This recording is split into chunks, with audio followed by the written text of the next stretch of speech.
तो पीएचपी आपके पास क्या है, एक ओपन सोर्स है, सर्वर साइड स्क्रिप्टिंग लैंग्वेज है।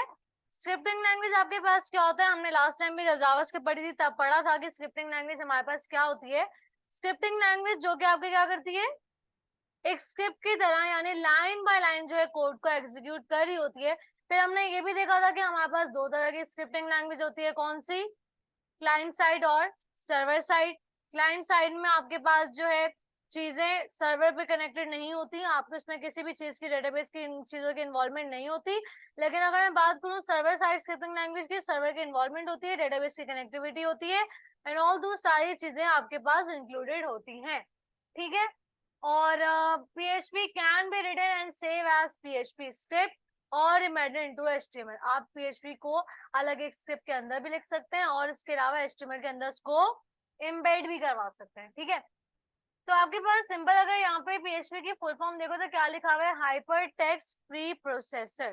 तो बच्चे अक्सर बोलते हैं कि हमें प्री से स्टार्ट होता है, ये ऐसा ना हो कि प्री प्रोसेसर हाइपर टेक्स्ट हो, तो नहीं भाई, ऐसा कुछ भी नहीं है। इसका जो फुल फॉर्म है वो क्या है, हाइपर टेक्स्ट प्री प्रोसेसर है। ठीक है। अच्छा, इसके फीचर्स क्या है, कुछ फीचर्स की बात कर लेते हैं। relatively easy for a fresher and also has many advanced features for a professional programmer। अगर आप कोडिंग की दुनिया में बहुत नए नए हैं, आपको जो है बहुत ज्यादा अगर इतना नहीं आता कोडिंग के बारे में, तो कोई मसले वाली बात नहीं है। आप PHP इतनी आसान है कि आप उसको इजीली क्या कर सकते हो, सीख सकते हो। Run efficiently on the server side, बड़ी स्मूथ तरीके से जो है सर्वर पे रन कर रहा होता है। Works on many operating system such as Linux, Windows and Mac OS. यानी ये हर तरह के आपके ऑपरेटिंग सिस्टम को सपोर्ट करता है, चाहे वो विंडोज हो, चाहे वो लिनक्स हो, या चाहे मैक हो। ठीक है। हर ऑपरेटिंग सिस्टम को ये क्या कर रहा होता है, सपोर्ट कर रहा होता है। Is free and can be downloaded from official PHP resource. इन्होंने यहाँ पे हमें एक लिंक भी दिया हुआ है कि पहली बात तो ये फ्री है। ओपन सोर्स का मतलब ये होता है फ्री होता है, लाइसेंस वगैरह भी हमें कोई परचेज करने की जरूरत नहीं पड़ती, इजीली कोड वगैरह भी अवेलेबल मिलता है। और इसके साथ साथ उन्होंने बताया कि अगर आपको PHP को डाउनलोड करना है तो आप इस वेबसाइट के थ्रू जो है अपने PHP को क्या कर सकते हो, डाउनलोड कर सकते हो। अब यहाँ पे मेरे पास जाहिर कौन सी लैंग्वेज है, PHP server side scripting language है। सर्वर साइड की जब भी बात आती है तो किसकी बात आती है, यानी हमें कोई सर्वर इस्तेमाल करना है और हमारे पास सर्वर हम कौन सा यूज कर रहे थे, लोकल यूज कर रहे थे, और किसके थ्रू, जैम के थ्रू, ऐसा ही रहा। तो हमारे पास जैम ऑलरेडी हमारे पास इंस्टॉल है। एक बात याद रखना, जब जैम को इंस्टॉल करते हो PHP उसमें ऑलरेडी इंस्टॉल होती है, हमें अलग से करने की उसको जरूरत नहीं है। अगर आपने फिर भी अलग से उसको करनी है इंस्टॉल, तो आप www.php.net की वेबसाइट पे जाके उसको इंस्टॉल कर सकते हो। ठीक है। और क्या लिखा है, support many databases such as Oracle, MySQL, MS SQL server और साइबेस। ठीक है। इन सबको क्या करता है, PHP सपोर्ट करता है। लेकिन अगर इसकी मैं बाय डिफॉल्ट ही बात करूं तो आपका जो PHP है वो MySQL को सपोर्ट कर रहा होता है। कुछ और इन्होंने फीचर्स बताए हुए कि डायनेमिकली काम कर रहा होता है, जाहिर सी बात है हम रन टाइम पे काम करवा रहे होंगे PHP के अंदर, तो वो डायनेमिक उसको बना रहा होगा। इजी है, फास्ट है, एफिशिएंट है, मतलब कम टाइम लेता है आपके पेज को रन करने में, आपकी वेब एप्लीकेशन को रन करने में। आपके PHP के कुछ फ्रेमवर्क्स भी हैं, जैसे कि जेंट, लारावेल, कोऑर्डिनेटर, ये सारे आपके क्या है, PHP के फ्रेमवर्क्स हैं। अगर याद हो तो CSS का फ्रेमवर्क कौन था, बूटस्ट्रैप था। इसी तरीके से आपके पास PHP का भी एक फ्रेमवर्क मौजूद है, एक नहीं कई ज्यादा मौजूद है। लारावेल है, जेंट है, कोऑर्डिनेटर है, और भी काफी सारे आप इनके PHP के फ्रेमवर्क आ चुके हैं। ठीक है। There are several web hosting option available at a fair price for PHP। PHP को जब आप लाइव करते हो तो उसके लिए जो आपको होस्टिंग खरीदनी पड़ती है वो बहुत ही आपको मिनिमम प्राइस में मिल जाती है। ठीक है, ये बात हो गई। Code deployment straight forward with PHP, यानी हमें कोई ये नहीं है कि हमें कहीं और जाके उसको ऐड करना पड़ेगा, फिर कोई फंक्शंस करने पड़ेंगे, कुछ स्टेप्स करने पड़ेंगे उसको चलाने के लिए। नहीं भाई, बहुत आसान है इसको चलाना, वो भी बताऊंगी कैसे करते हैं। यूजेस इन्होंने बता दिए, आपको बता रहे हैं कि कहाँ पे यूज होते हैं। सर्वर साइड स्क्रिप्टिंग है, it requires a PHP parser, जो कि हमें कौन देता है, रैम देता है web server, web browser, browser आपकी नीड होती है उसको रन करने के लिए। सॉफ्टवेयर पैकेजेस आपको चाहिए होता है, जैसे कि आपके पास कौन है, जैम, जो एज हम सर्वर यूज कर रहे होंगे, ठीक है। उसके बाद कमांड लाइन स्क्रिप्टिंग है, हमें पता है कि लाइन कैसे रीड करेगी, लाइन बाय लाइन रीड करेगी, ठीक है। चलो अब यहाँ पे इन्होंने बात की है बेसिक सिंटैक्स की, कि पीएचपी का बेसिक सिंटैक्स क्या है, उसको लिखने का तरीका कार क्या है। जैसे एचटीएमएल का बॉयलर प्लेट था, याद है, इसी तरीके से पीएचपी को लिखने का भी एक सिंटैक्स है, कुछ भी नहीं है ज्यादा। आप जिस तरह बॉयलर प्लेट बनाते हो नॉर्मली वैसे ही बना हुआ है, बीच में ये इतना सा काम हुआ हुआ है, ये देखो पीएचपी की टैग, ये ओपन टैग कहलाता है आपका, जो कि less than question mark PHP, और ये क्वेश्चन मार्क ग्रेटर देन से उसका क्लोजिंग टैग कहला रहा होता है, और बीच में हम उसके अंदर काम करवा रहे होते हैं। चलो आओ जरा चलते हैं। तो मैं आई अपने फोल्डर में, अब हमारा फोल्डर कहाँ बनेगा जरा गौर करना। जाहिर सर्वर साइड है, सर्वर की नीड होगी, सर्वर हमारा जैम है, तो मुझे जाना है अपने जैम के फोल्डर में, ठीक है। जैम के फोल्डर में आई, आने के बाद यहाँ पे कौन सा फोल्डर मिल रहा है, htdocs, यानी मेरे जितने डॉक्यूमेंट्स होंगे, जितनी मेरी वेब एप्लीकेशंस होंगी जो मैं बना रही होंगी, जितनी भी फाइल्स होंगी, वो सब कहाँ रखी जाएंगी, htdocs में रखी जाएंगी। मैं इसमें आ गई। अब देखो लोगों ने इतने सारे, यहाँ पे जितने टीचर्स आते हैं उन्होंने इतने सारे बना के ऑलरेडी रखे हुए हैं, हम भी अपना एक फोल्डर बना देते हैं, राइट क्लिक करते हैं, और राइट क्लिक करने के बाद मैंने न्यू पे क्लिक किया और फोल्डर बना दिया। मैंने बोला SPPHP 2023-06D, सही है, हमने बैच कोड लिख दिया। अच्छा इतना मुश्किल भी ना करते कि हमें वहां इसको रन करते हैं मसला हो जाए। SPPHP 06D कर रही हूँ मैं, ठीक है, इतना लंबा नाम नहीं करी, क्योंकि जाहिर है हमें फिर फोल्डर का नाम ऊपर पाथ में रन करते हुए देना भी पड़े। ये मैंने बना दिया अपना फोल्डर। फोल्डर बनाने के बाद मैं इस फोल्डर के अंदर आ गई। नॉर्मली ऐसे ही करते थे, फोल्डर बनाते थे, फोल्डर बनाने के बाद उसको हम क्या करते हैं, कमांड प्रॉम्प्ट में ओपन करते हैं CMD में, तो इसको भी हम CMD में ओपन कर लेते हैं। तो मैंने यहाँ क्या लिख दिया, मैंने लिखा CMD, और इसको ओपन कर लिया मैंने विजुअल स्टूडियो कोड के अंदर कोड स्पेस डॉट करके, सही है। यहाँ पे हमने फोल्डर ओपन कर लिया। फोल्डर ओपन करने के बाद यहाँ पे एक फाइल बनाते हैं। अच्छा याद है जब HTML की फाइल बनाते थे, पहली फाइल का नाम क्या रखते थे, क्यों रखते थे, इंडेक्स से क्यों रखते थे पहली फाइल का नाम। सबसे पहली फाइल का नाम हम लोग इंडेक्स रखते हैं, क्यों, क्योंकि जब आप अपने फाइल को या मतलब अपने प्रोजेक्ट को जब सर्वर पे अपलोड करते हो, तो सबसे पहले आपका सर्वर इंडेक्स की फाइल को ढूंढता है। अगर उसको कोई फाइल नहीं मिलती और हमने बताया भी नहीं उसे कि हमारी सबसे पहली फाइल कौन सी है, तो खुद ब खुद वो इंडेक्स वाली फाइल को चला देता है। तो इसलिए हम इंडेक्स वाली फाइल को ही अपनी वेबसाइट का पहला पेज रखते हैं, ठीक है, होम पेज बनाते हैं। तो यहाँ पे भी मुझे क्या करना है, सबसे पहली फाइल बन रही है तो क्या नाम रखेंगे, index.php, सही है। .php इसकी एक्सटेंशन है, जैसे HTML थी वैसी इसकी क्या है, .php। अब देखो मैंने यहाँ बनाई बॉयलर प्लेट, और बॉयलर प्लेट बनाने के बाद कैसे बनाई मैंने हमजा बॉयलर प्लेट, शिफ्ट के साथ 1 को प्रेस किया, एक्सक्लेमेशन मार्क आया और मैंने एंटर कर दिया, ये बॉयलर प्लेट आ जाती है। ये हमें लाजमी किसी भी पेज का जो आपको ये करना, स्ट्रक्चर बनाना लाजमी होता है, ठीक है। अच्छा अब यहाँ पे मेरे पास मैंने ओपन किए किसके टैग्स, PHP का टैग मैंने ओपन किया, और उसके बाद मैंने यहाँ पे क्या एंड कर दिया, PHP का टैग। अगर मैं HTML की बात करूं तो मैं डायरेक्टली चीजों को शो करवा देती थी, पैराग्राफ का टैग, हेडिंग का टैग, एंकर का टैग, लिस्ट का टैग, कोई भी टैग होगा वो हमें डायरेक्टली व्यू करवाता था। बट PHP के अंदर हमें अगर कोई चीज प्रिंट करवानी है हमारे ब्राउजर पे, तो हमें इस्तेमाल करना है किसका, इको का। किसका, इको का इस्तेमाल करेंगे किसी भी चीज को प्रिंट करवाने के लिए। अब देखो मैंने यहाँ लिखा हेलो वर्ल्ड, सही है, मैंने यहाँ ये लिख दिया। अच्छा एक बात और याद रखना, PHP का रूल है कि जब भी एक लाइन खत्म होगी आपने उस लाइन के बाद टर्मिनेटर लाजमी लगाना है। अगर टर्मिनेटर नहीं होगा उससे नहीं पता चलेगा कि वो लाइन वहां पे क्या हुई है, खत्म हुई है और वो वरना एरर देगा, आपके पीएचपी को रन नहीं करेगा। सही है, तो आपने हर लाइन के बाद टर्मिनेटर देना लाजमी है ताकि उसे पता चल जाए कि ये लाइन मेरी यहाँ पे खत्म हो गई। अब देखो उस फाइल को चलाने का तरीका क्या है कि आप सबसे पहले तो जैम को ऑन कर लो। सही है, जिस तरह हम MySQL चलाते हुए करते थे। क्या क्या ऑन करते थे? अपाची और MySQL। अभी MySQL का तो खैर काम नहीं है हमारा, लेकिन आपको अभी कौन स्टार्ट करना है? अपाची जरूर स्टार्ट कर। ठीक है, आओ वापस यहाँ आने के बाद गूगल में आओ।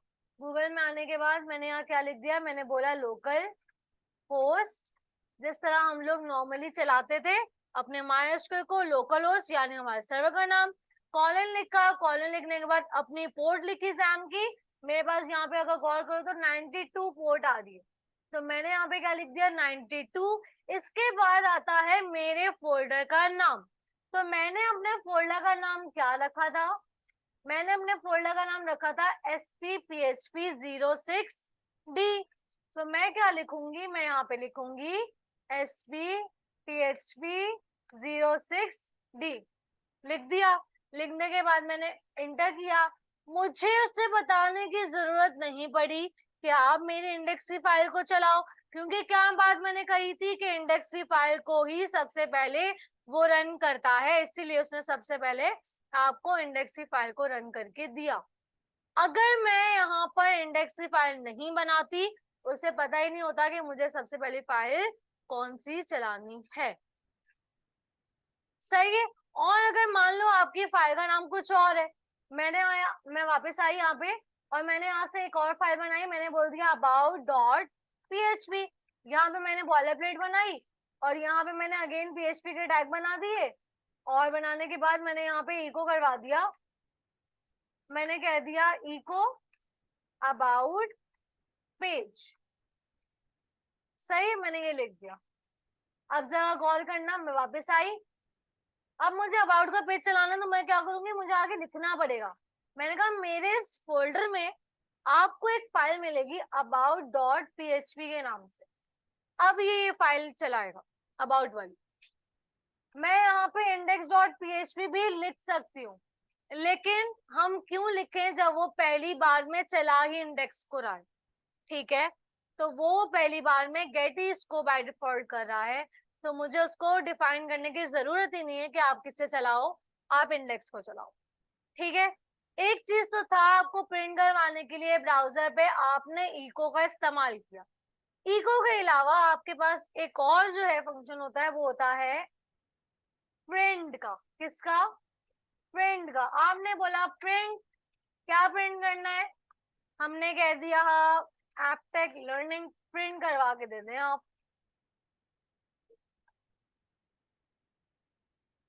आ गया एपटेक लर्निंग। ठीक है, अब दोनों के दरमियान में ना ये नेक्स्ट लाइन पे नहीं आ रहा। नेक्स्ट लाइन के लिए कौन सा टैग इस्तेमाल होता था? BR का टैग इस्तेमाल होता था, लेकिन PHP में डायरेक्टली मैं HTML के टैग्स नहीं लिख सकती। समझ आ रही है? मुझे अगर कोई भी HTML का टैग लिखना होगा, मुझे उसे प्रिंट करवाना होगा। क्या करवाना होगा? और प्रिंट किससे करवाते हैं? इको से या प्रिंट से। ठीक है, तो मैं यहाँ आई। यहाँ आने के बाद एक तरीका तो ये कि आप दोबारा से इको लो, और इको लेने के बाद यहाँ पे BR का टैग लिख दो। देखो अभी एरर दे रहा है ना। एरर क्यों दे रहा है? अभी क्या नहीं लगाया मैंने? टर्मिनेटर नहीं लगाया। देखो एरर का ही एक तरीका तो ये था कि मैं इस तरीके से अलग लाइन में BR दे दूं और वो BR अप्लाई कर देगा। दूसरा तरीका ये था कि मैं यहाँ पर इसी के साथ इसी लाइन में अगली चीज ही बता सकती हूँ। उसके लिए मैं यूज करूंगी डॉट का। किसका? डॉट का। कॉन्कैटिनेट पढ़ा था ना JS के अंदर भी, जिससे प्लस और कॉमा से हो रहा था जावास्क्रिप्ट में। यहाँ पे होता है किससे? डॉट से। आपने लिखा डॉट, डॉट लिखने के बाद डबल कोट्स दिए, यहाँ पे आपने लिख दिया BR का टैग। That's all. ये काम आप एक लाइन में भी कर सकते हो, ये काम आप अलग से दोबारा से इको बनाकर भी कर सकते हो। यहाँ तक किसी को कोई इशू? आगे बढ़े। ये तो बात की हमने एक प्रिंट करवाने की। अगर याद हो तो जावास्क्रिप्ट में सबसे पहला कॉन्सेप्ट मैंने किस चीज का दिया था?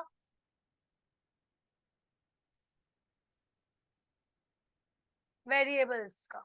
किसका? वेरिएबल क्या चीज है? वेरिएबल आपकी वैल्यूज को स्टोर करवाने के लिए, या variable is a container that holds a value, यही है ना, विच कीप चेंजिंग, जो कि क्या करती रहती है, अपने आप को चेंज करती रहती है। क्योंकि अगर मैं एक मिसाल लूं, मैंने एक वेरिएबल बनाया एज के नाम से, अब आपको पता है हर साल एज चेंज होती है, तो वैल्यू चेंज हो रही है। सैलरी मैंने वेरिएबल बना दिया, सैलरी चेंज होती रहती है, ठीक है, तो it can be changeable, change होती है वैल्यू। अच्छा, अब एक काम करते हैं, पीएचपी में देखते हैं वेरिएबल कैसे बनता है। मैंने यहाँ लिखा डॉलर, क्या लिखा? जावास्क्रिप्ट में कैसे बनाते थे? var let const, ये तीन तरीके थे। यहाँ पे खाली कौन है? डॉलर। कौन है? डॉलर। वेरिएबल का नाम दे देंगे, मैंने बोल दिया नेम, मैंने कहा एक नेम वेरिएबल होगा, और इस नेम के अंदर मैंने रख दिया राफे का नाम रख दिया। राफे का नाम रखने के बाद मैं अगर फाइल को रन करूंगी, क्या आ जाएगा मेरे पास आउटपुट? क्यों नहीं आया? क्योंकि मैंने उस वेरिएबल को प्रिंट नहीं करवाया। तो प्रिंट करवाने के लिए मेरे पास कौन है? इको। मैंने बोला इको, और इको क्या करवाना है? नेम, मैंने बोल दिया नेम। चलो, यहाँ पे मैं आई, रिफ्रेश किया, राफे आ गया। अब राफे भी सेम ही लाइन में आ रहा है, अलग लाइन में लाना है। फिर एपटेक लर्निंग में आई, डॉट लगाया, और यहाँ पे क्या दे दिया? बीआर के टैग, बस, दैट्स इट। आगे अगली लाइन में, यहाँ तक किसी को कोई इशू? अच्छा,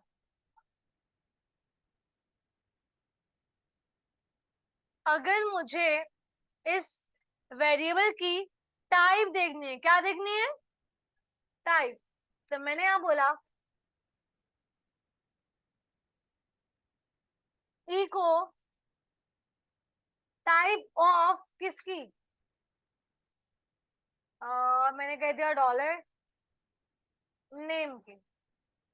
अच्छा, यहाँ पे आई थिंक ऐसे इस्तेमाल नहीं होता, ये रुक जाओ, चलो मैं बताती हूँ, उसका ही बताती हूँ कैसे करते हैं।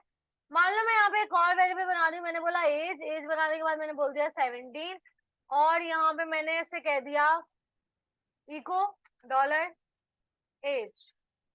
तो अब क्या आ जाएगा मेरे पास प्रिंट होके? एज ही प्रिंट होकर आ जाएगी, ठीक है।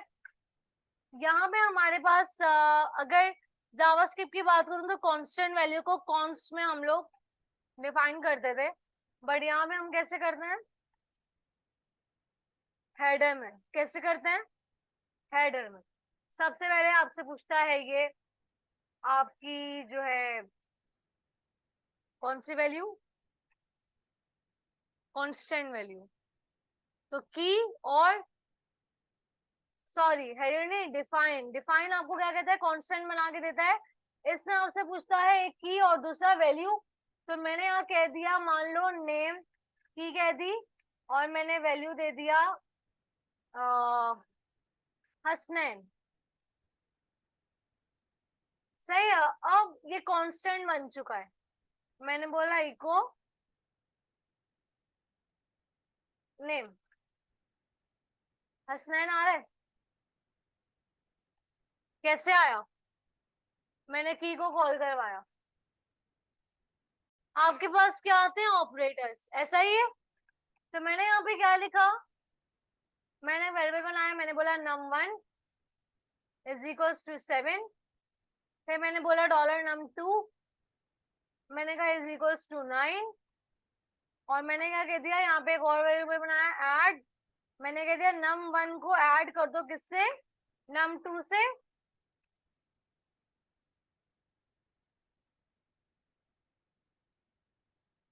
आंसर क्यों नहीं आया? प्रिंट नहीं करवाया, ठीक है, तो आओ करवाते हैं इको डॉलर ऐड। तो देखो आ रहा है यहाँ पे 16 आंसर आ रहा है। मैं यहाँ पे ना इसको प्रिंट करवाने से पहले BR करवा देती हूँ। तो अब देखो ये 16 आ रहा है। इसी तरीके से आपके पास कौन है, सब्ट्रैक्ट है, मल्टीप्लाई है, डिवाइड है, यहाँ हो जाएगा माइनस,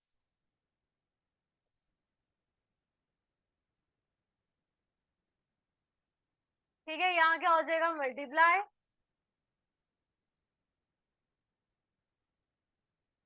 और यहाँ क्या हो जाएगा, डिवाइड।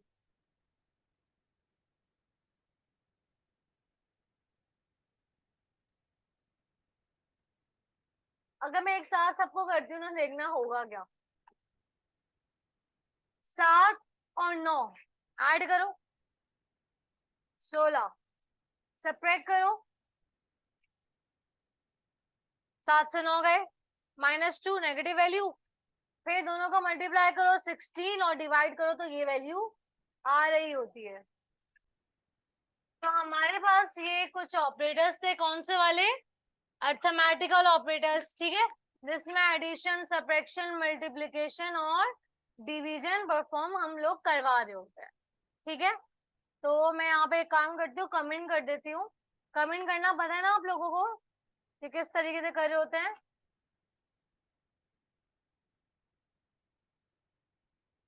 अच्छा जी, यहाँ पे अगर गौर करो मेरे पास, तो हमारे पास जावास्क्रिप्ट में कौन कौन से टाइप्स थी, नंबर थी, स्ट्रिंग थी, बुलियन थी, नल था, सही है, मतलब प्रिमिटिव की अगर बात करूं।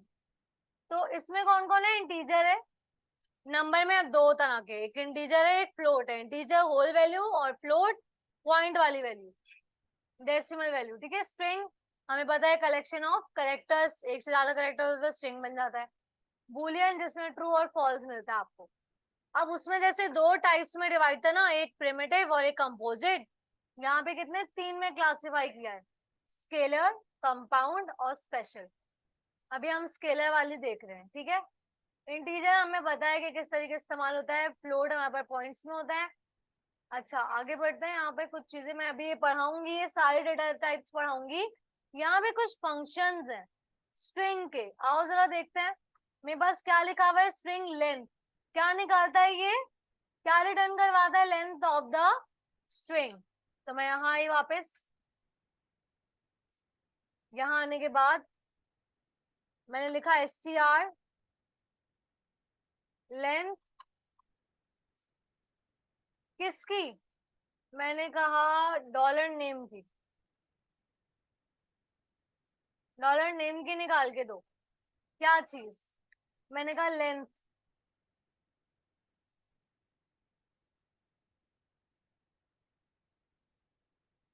सॉरी strlent होता है, ठीक है। अब देखो, जाते हैं वापस, रिफ्रेश करते हैं, देखो आ रही है यहाँ पे। मैं br का टैग देती हूँ ताकि ज्यादा अच्छे से समझ में आए।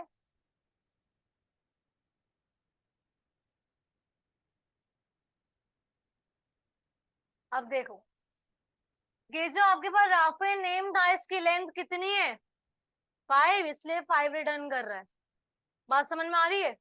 ये स्ट्रिंग की आपको क्या रिटर्न करके दे रहा है, लेंथ।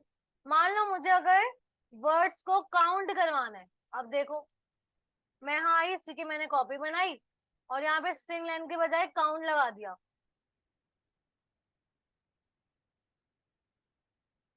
मैंने बोला str स्ट्रिंग वर्ड काउंट, ठीक है।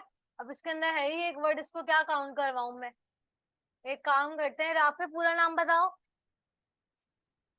अब्दुल राफे, अब्दुल राफे, कितने वर्ड्स हैं, words words, not the letters, 2 words. तो यहाँ पे क्या लिखा आ रहा है, 2 वर्ड्स, देखो इसकी लेंथ भी चेंज हो गई, इसने स्पेस भी काउंट किया इसलिए 11 बता रहा है, ठीक है। यहाँ पे क्या बता रहा है, 2, क्योंकि वर्ड्स ही कितने हैं, 2 हैं, एक अब्दुल वर्ड है और एक राफे वर्ड है, ठीक है। अगर मैं यहाँ हूँ वापस और यहाँ आके मैं एक वेरिएबल बना रही हूँ और मैंने बोल दिया सेंटेंस, मैंने यहाँ कह दिया a quick brown fox jumps over a lazy, over the था, over the lazy dog, lazy dog. अब सोच रहे होगे मैं ये क्या लिख दिया। ये वो सेंटेंसेस जिसमें ए टू लेके जेड सारे करेक्टर्स आते हैं, सारे अल्फाबेट्स आते हैं आपके, ठीक है। तो मैंने ये लिख दिया। अभी मैंने ना ये लिखा क्यों बताती हूँ। मैं इसको असल में ये करना चाह रही हूँ, क्या, रिवर्स। क्या करना चाह रही हूँ, रिवर्स। मैंने बोला इको, मैंने कहा सबसे पहले तो एक लाइन लेकर आना और डॉट, और मैंने कहा स्ट्रिंग रिवर्स। किसे रिवर्स करना है, मैंने कहा डॉलर सेंटेंस वाले वेरिएबल को। अब देखो जरा कैसे हो जाएगा, देखो रिवर्स हो गया। एक काम करते हैं, पहले सीधा भी प्रिंट करवाते हैं ताकि, नहीं पहले सीधा फिर उल्टा। तो यहाँ पे मैंने पहले नॉर्मली इसको प्रिंट करवा दिया और फिर मैंने इसको क्या कर दिया, रिवर्स। अब देखो, a quick brown fox jump over the lazy dog, और फिर इसने उसको उल्टा कर दिया, रिवर्स कर दिया। सही है।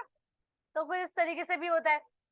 मेरे पास स्ट्रिंग का एक और फंक्शन है जो कि क्या करता है, रिप्लेस करता है। क्या करता है, रिप्लेस करता है। तो मैंने यहाँ पे कहा, मैं इसको कमेंट कर रही हूँ रिवर्स वाले को, इसी की मैंने कॉपी बनाई, इसको मैंने फंक्शन में रखा, मैंने कहा str रिप्लेस।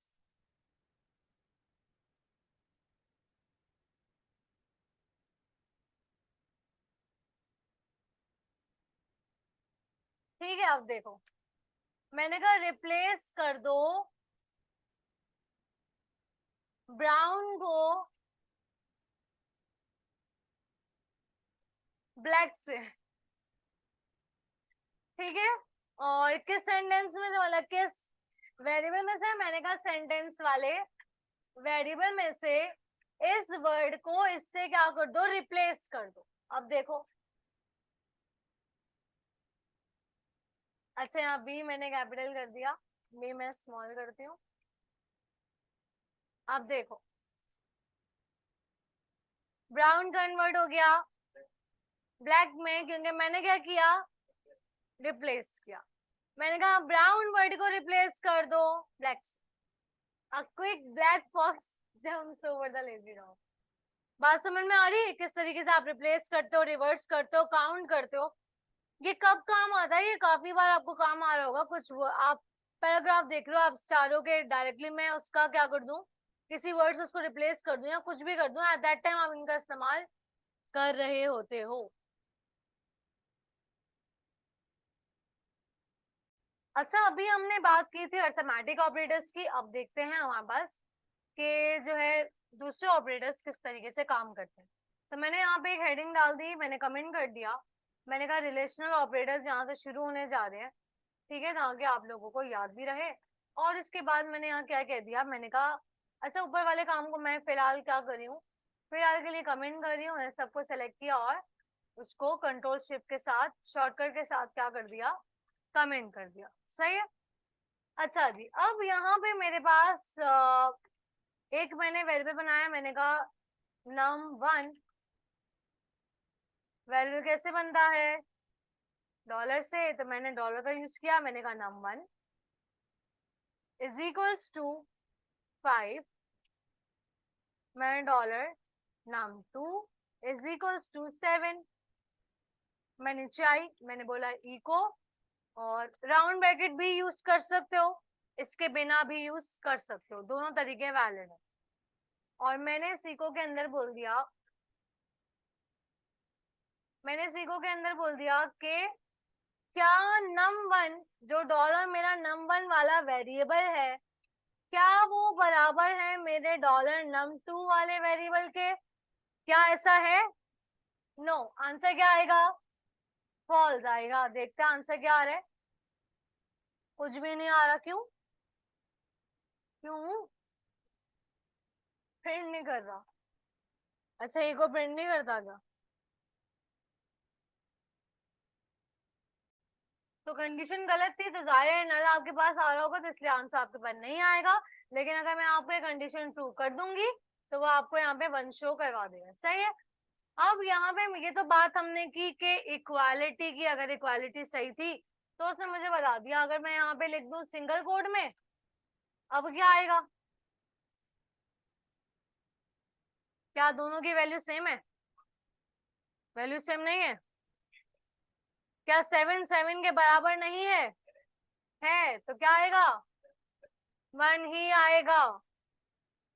डबल इक्वल कभी भी डेटा टाइप चेक नहीं करता। डबल इक्वल सिर्फ सिर्फ वैल्यू चेक करता है। लेकिन अगर मैं यहाँ पर यही कंडीशन ट्रिपल इक्वल पे लगा दूं तो अब ये कुछ भी ला के नहीं देगा। क्यों? क्योंकि ये चेक करता है डेटा टाइप भी और वैल्यू भी। डबल इक्वल कहता है मुझे खाली वैल्यू इक्वल चाहिए, लेकिन ट्रिपल इक्वल कहता है कि मुझे वैल्यू के साथ साथ डेटा टाइप भी क्या चाहिए? सेम चाहिए। अगर मैंने इसको भी 7 को दोनों को स्ट्रिंग में डाल दिया, दोनों की डेटा टाइप सेम हो गई। हाँ, अब ये आंसर बन जाएगा। बात समझ में आई? अच्छा, आगे बढ़े। ये तो हमने इक्वालिटी की बात कर ली, इक्वल हो गया, ट्रिपल इक्वल हो गया। यहाँ मैं बता भी देती हूँ, check only value, check value and data type. सही है। और नीचे आते हैं,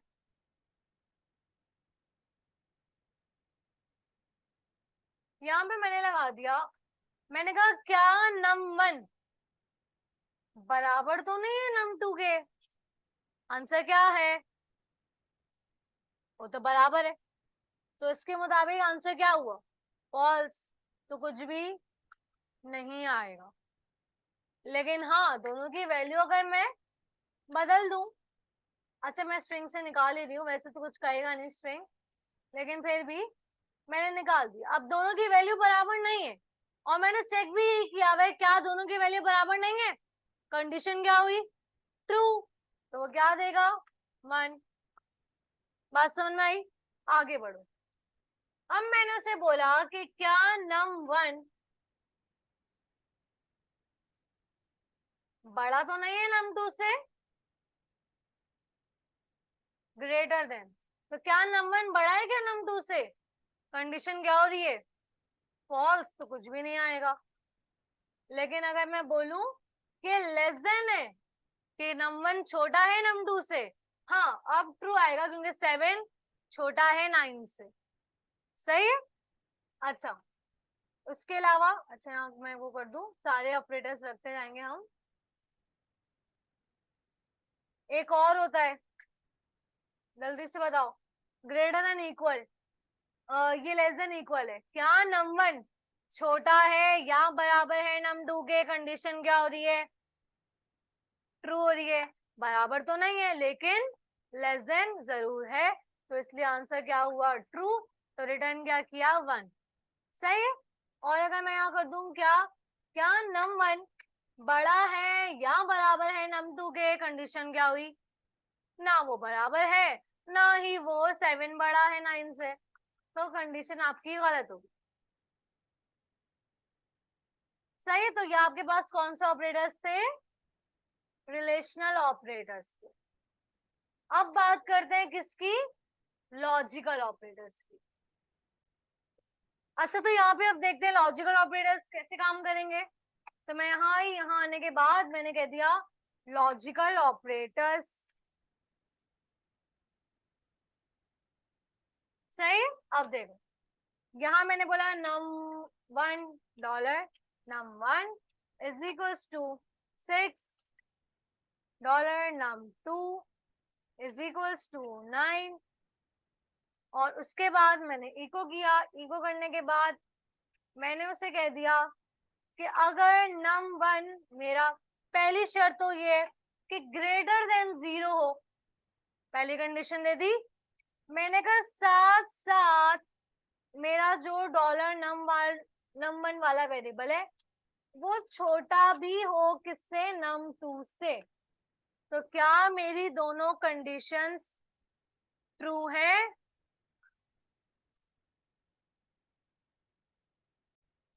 तो पहली कंडीशन थी num1 ग्रेटर देन 0 हो, जो कि बिल्कुल है। दूसरी कंडीशन दी थी कि num1 छोटा हो num2 से, बिल्कुल है। 6 छोटा है 9 से, तो इसलिए दोनों कंडीशन मेरी ट्रू हो रही है। साथ में एंड ऑपरेटर है, तो वो कहता है हर कंडीशन का ट्रू होना लाजमी है, दोनों कंडीशन ही ट्रू है, तो आंसर क्या आएगा? 1। सही है। अब यहाँ पे मैंने एक कंडीशन को गलत कर दिया, मैंने कहा num1 बड़ा होना चाहिए num2 से, आंसर मेरे पास कुछ भी नहीं आएगा। लेकिन जैसे ही मैं यहाँ पे ऑपरेटर बदल दूंगी और लगा दूंगी, और मैं क्या कहता था, या तो पहली वाली ट्रू हो जाए या दूसरी वाली हो जाए, तो एक तो ट्रू हो रही है तो क्या रिटर्न करेगा? 1 रिटर्न करेगा। अब तीसरा भी जो है देख लो, ऑपरेटर लॉजिकल कौन है? नॉट। कौन है? नॉट। मैंने कहा इको नॉट ना हो क्या, मैंने कहा num1 इक्वल इक्वल टू 2, मैंने कहा मेरा सॉरी num1 वाला वेरिएबल बराबर ना हो num2 के। हमारे पास अच्छा, यहाँ पे ना मुझे एक राउंड ब्रैकेट्स पूरा सिंटेक्स को फॉलो करना पड़ेगा इसको इस्तेमाल करवाने के लिए। मैंने कहा क्या num1 बराबर है num2 के? अंदर वाले के देखो भी मेरा आंसर क्या आएगा, अंदर वाले का आंसर क्या आएगा? क्या num1 बराबर है num2 के? 6 है ना वैल्यू, 2 के बराबर नहीं है, फॉल्स है। लेकिन मैंने बाहर क्या लगाया है? नॉट, यानी इसको उल्टा कर देगा, तो आंसर क्या आया? 1 आया। क्या आया? 1 आया। तो ये था हमारे पास क्या ऑपरेटर्स, कौन से ऑपरेटर्स? अर्थमेटिक, रिलेशनल और लॉजिकल ऑपरेटर्स।